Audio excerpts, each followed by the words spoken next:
Pemirsa, Kabupaten Badung kembali mencatat lonjakan kasus COVID-19 pada 14 Juli 2020.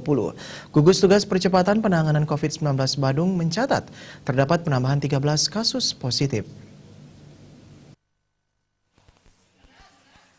Dilihat dari kumulatifnya, Badung kini sudah menangani sebanyak 314 pasien. Rinciannya 72 PDP, 5 ODP, 221 OTG, 16 PBI. Penambahan 13 kasus positif adalah 3 PDP dan 10 OTG. Untuk asal desanya, PDP merupakan warga dari desa Sading, Gulingan, dan Mambal. Koordinator Kehumasan Gugus Tugas Percepatan Penanganan COVID-19 Badung, IGN Jaya Saputra menjelaskan, sementara OTG terbanyak berasal dari Darbasaba, yakni 4 orang, sedangkan sisanya 2 dari Kerobokan, 1 Petang, Sedang, Benoa, Kerobokan Kaje, 4 Darbasaba, dan 2 Kerobokan. Semuanya adalah kasus transmisi lokal. Dikatakan dari 314 orang positif tersebut, 8 meninggal, 92 masih dalam perawatan, dan 214 sembuh.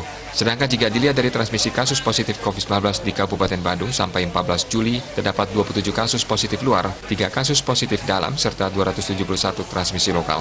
Transmisi lokal masih mendominasi, sehingga masyarakat nantinya diimbau untuk menjaga kesehatan dan senantiasa disiplin mematuhi protokol kesehatan yang berlaku. Parwata Bali Pos melaporkan.